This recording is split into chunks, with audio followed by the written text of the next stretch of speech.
Coucou mes Capricornes, j'espère que vous allez bien. On se retrouve pour votre roue astrologique pour l'année 2022. Donc en gros, je t'explique un petit peu, je vais te sortir 12 cartes. Chacune des cartes est sur un pan particulier de ta vie et ensuite je vais l'interpréter.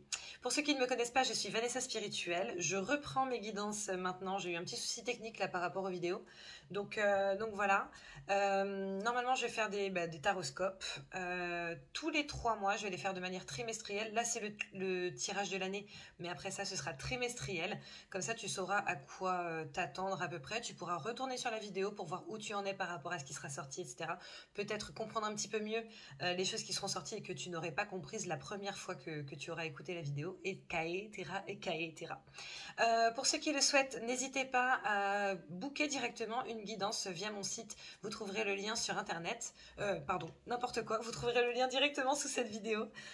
Quoi qu'il en soit, je vous souhaite en tout cas que tu regardes cette vidéo en fin d'année 2022 ou en début d'année 2023. Je te souhaite une excellente année 2023. J'espère qu'elle sera mieux pour tout le monde. Je ne dis pas que certains ont passé, enfin, que tout le monde a passé une année de merde, pas du tout.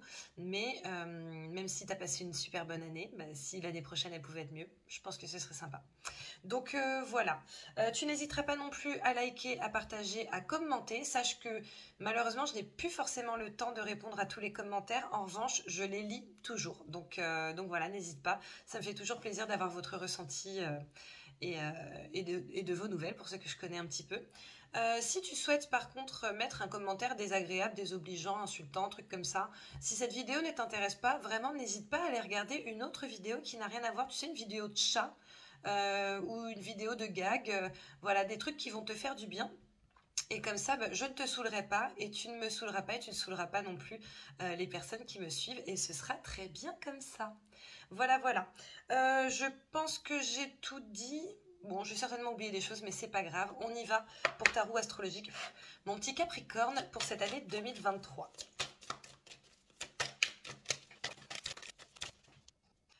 Alors déjà, à la coupe, mon petit Capricorne, je peux te dire que j'ai la carte de l'instabilité et la carte de l'homme, d'accord? Donc pour certains d'entre vous, je pense qu'il y a une personne, pour beaucoup d'entre vous, de sexe masculin, pour d'autres, ce sera de sexe féminin parce que c'est une guidance générale, d'accord? Donc tu adaptes à ta situation, tu fais vraiment preuve de bienveillance envers toi-même et de, de prise de recul, d'accord? Voilà, il est possible qu'il y ait quelqu'un qui vous fatigue un petit peu cette année, ou alors une situation où tu es grave dans l'action et tu vois que bon, ça ne fonctionne pas à la hauteur de tes espérances, d'accord? Derrière, j'ai la carte de l'échec en plus de ça.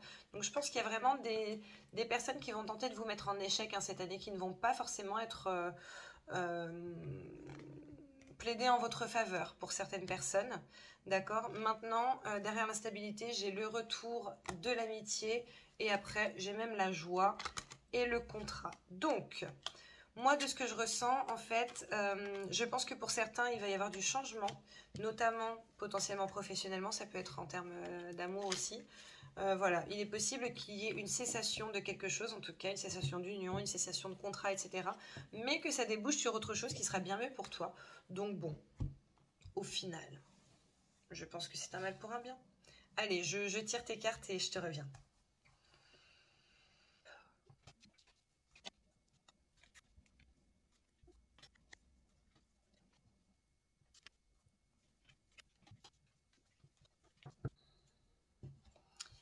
Ok mon petit Capricorne, allez c'est parti pour l'interprétation de ton tirage, je vais le découvrir en même temps que toi puisque j'ai mis les cartes à l'envers. Donc voilà, on va commencer par la maison 1, la maison 1 qui te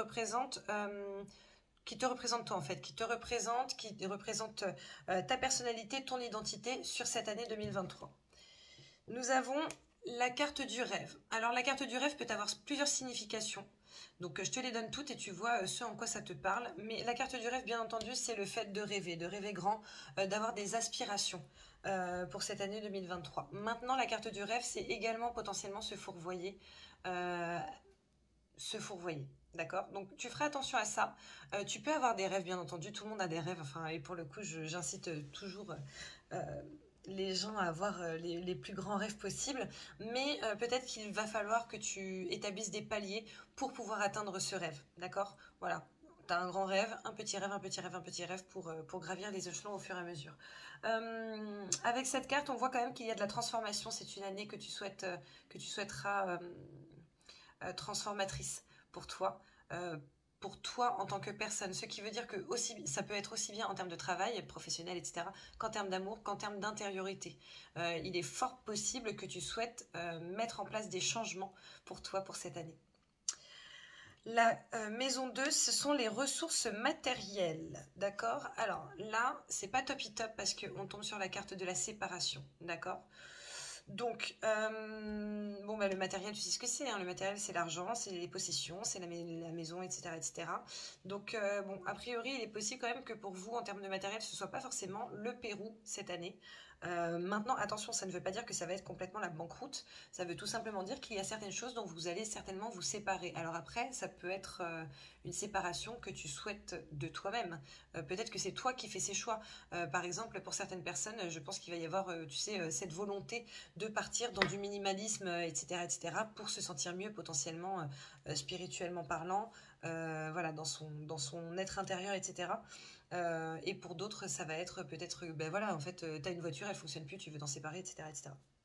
Donc voilà. Mais en tout cas, on sent qu'il va y avoir du changement en termes matériels pour toi cette année. La maison numéro 3, c'est la communication et les connaissances. Et là, on a la carte de l'enfermement. Je ne te cache pas que ton tirage ne commence pas super bien, entre guillemets, lorsqu'on voit ces cartes. Toutefois, lorsqu'on a la carte du rêve et qu'on voit que, je t'ai dit tout à l'heure qu'il y avait quand même, tu sais, une espèce de besoin de changement dans ton intériorité, ça peut vraiment se rejoindre. C'est-à-dire que tu peux passer du tout au tout et ça peut être une année vraiment charnière pour toi, pour ton changement dans l'optique d'évoluer, d'accord? Avec cette carte de l'enfermement, on sent qu'il y a quand même beaucoup d'introspection, beaucoup de... pour le coup, pour les études, c'est pas mal en réalité, parce que peut-être que justement, tu vas t'enfermer, entre guillemets, dans une formation, que tu vas du coup vraiment rester focus et concentré par rapport à ça, parce que tu n'as forcément pas envie de la louper, pas envie de louper tes examens, etc. etc. Donc voilà, en revanche, en termes de communication, cette carte n'est pas forcément de bon augure, parce que c'est comme si tu te renfermais sur toi-même, comme si tu n'avais pas envie de parler, pas envie de communiquer, et du coup, sans communication, c'est quand même très compliqué, du coup, en termes relationnels. Donc voilà. Maison 4, foyer et famille. Ça par contre c'est top. On a la carte de l'évolution. D'accord? Donc lorsqu'on parle de foyer, on parle des personnes qui vivent sous ton toit. Donc ça peut être ta mère, ton frère, ta soeur, comme ça peut être ton conjoint, ta conjointe, tes enfants, ton mari, ta femme, etc. etc. D'accord? On voit une belle évolution et cette évolution a priori va être un petit peu pour tout le monde, même si c'est ton tirage à toi. Je pense que si toi tu évolues, forcément c'est un cercle vertueux, donc du coup tu as ta famille qui va évoluer avec toi aussi. Ça peut être les rapports entre vous d'ailleurs, qui vont évoluer d'une certaine manière et qui du coup te seront bien plus bénéfiques.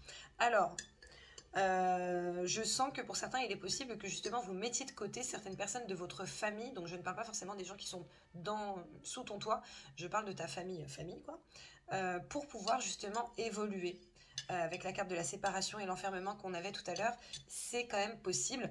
Maintenant, perso, je ne crois pas que ce soit une mauvaise chose pour toi en soi, parce que si derrière ça te permet justement d'évoluer, d'avancer, tu vois, de t'upgrader, bah pourquoi pas. Voilà. Je vais boire une petite gorgée, tu m'excuseras.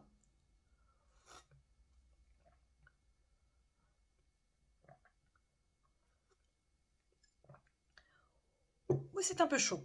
Maison 5, nous avons la carte... alors, la maison 5 représente, pardon, la créativité, les enfants, les projets. Et là, nous avons la carte de la famille. Donc, c'est quand même de bon augure. Il est possible que pour certains, vous ayez vraiment cette envie, cette soif de travailler en famille ou en tout cas de travailler dans une ambiance assez décontractée. Une ambiance, tu sais, où genre ça peut être par exemple une petite société dans laquelle tu vas te sentir bien, même si ce ne sont pas des gens que tu connais de base ou qui ne sont pas forcément de ta famille, etc. Ça peut vraiment être ça. Le fait d'avoir envie d'être dans une petite société familiale, entre guillemets, pour bien se sentir. Donc voilà. Avec cet arbre du coup qui est représenté sur cette carte, on sent quand même que ta créativité va prendre racine et va pouvoir s'élever au fur et à mesure, d'accord? Là, on est quand même vraiment sur la carte par rapport aux enfants et aux projets, on est sur la carte d'épanouissement. Donc ça, pour le coup, c'est vraiment top. Il semblerait que cette maison te soit extrêmement bénéfique. Ensuite, maison numéro 1, 2, 3, 4, 5, 6. Maison numéro 6, ça va être le travail et le quotidien. Et nous avons la carte du choix, ce qui n'est pas du tout étonnant par rapport à la coupe dont je t'ai parlé au début du tirage. Il est fort probable, il y a fort à parier qu'il y ait des choix à faire pour toi cette année. Donc peut-être que tu es quelque part, que tu travailles quelque part ou que tu fais quelque chose et que bah, cette année, on te propose de changer, d'accord? On te propose d'évoluer. Peut-être que cette évolution sera par rapport à ce à quoi tu penses, ce à quoi tu réfléchis fortement. Je sens que pour certains, il va vraiment y avoir de la reconversion, pour d'autres, il va y avoir de la mutation. Mais dans tous les cas, voilà, c'est un changement qui, a priori, normalement, devrait être bénéfique, devrait être... oui, dans tous les cas, on peut le dire. Bref. Ce changement, a priori, devrait être plutôt bénéfique pour toi à partir du moment où tu prends la bonne décision, en tout cas celle qui te met le plus ou la plus en joie.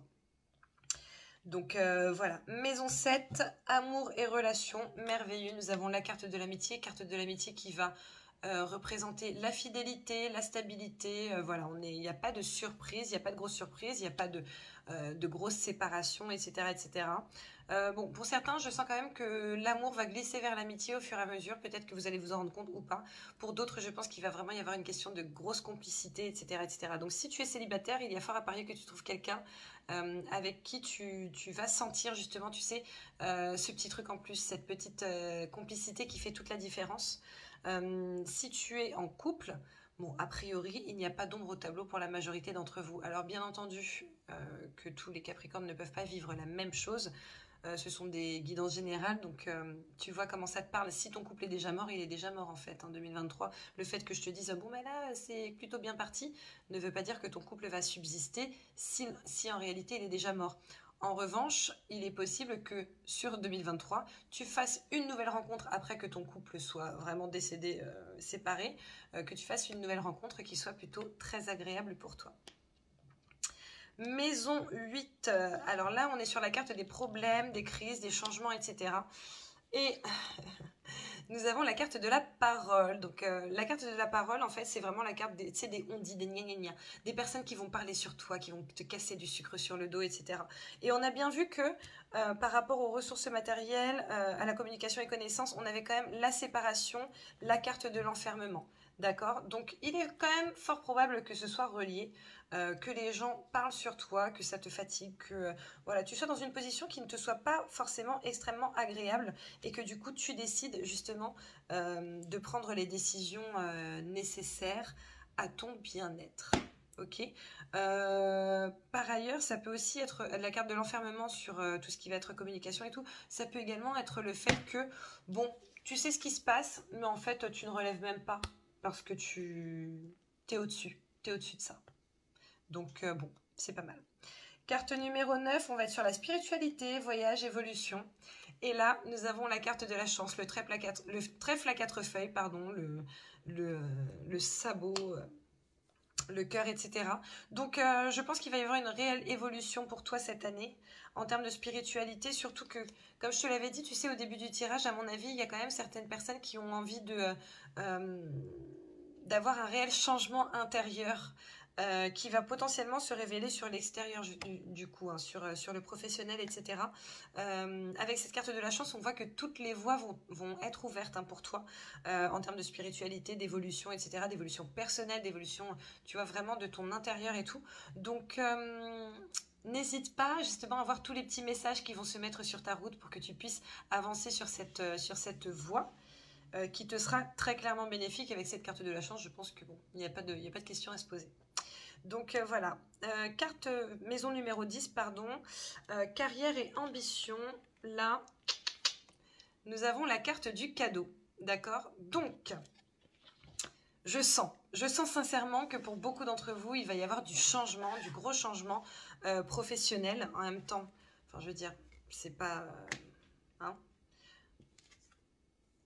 c'est pas une surprise de ouf, mais enfin pour le coup ce tirage me fait vraiment penser à ça. Pour beaucoup d'entre vous, il va y avoir du changement et du changement qui te sera très bénéfique avec la chance, le cadeau.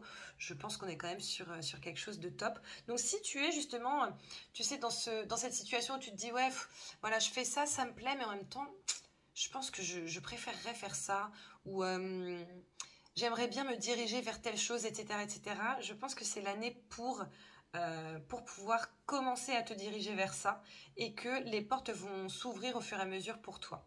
Tu sais, en gros, tu vas vraiment cheminer et avancer tranquillement.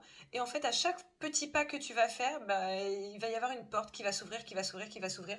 Donc, c'est plutôt très bien. D'autre part, pour certains, tu sais, je sens qu'en fait, la séparation avec le travail, à la base, elle va pas forcément être, j'allais dire voulue, mais je dirais plus volontaire de ta part. Je sais pas si tu sens la nuance ou pas, mais voilà, il est possible par exemple que tu sois dans une société, que cette société se décide de se débarrasser de toi, d'accord? Que sur le coup tu te dises non mais attends mais c'est quoi ce bordel? Oui parce que parfois je dis des gros mots, des petits trucs tu vois, un peu familiers tout ça. Que au début tu te dises ah non mais attends, enfin j'avais pas du tout prévu ça etc. Mais qu'au final ça t'amène vers autre chose et quelque chose qui sera bien mieux pour toi et potentiellement pour les autres. Ensuite, maison 11, amis et protection. Nous avons la carte du travail. D'accord. Donc, bon, la carte du travail dans cette maison n'est pas forcément quelque chose qui peut paraître, comment dirais-je, logique. D'accord. Maintenant, il est possible que justement tu travailles ta façon que tu travailles tes relations ou que les gens travaillent leur façon d'appréhender votre relation, etc., etc. Pour moi, c'est quand même une carte assez bénéfique dans le sens où, bah déjà, c'est pas une carte négative pour commencer. Et ensuite, je trouve qu'on est tellement tout le temps en train d'évoluer au fur et à mesure de nos existences.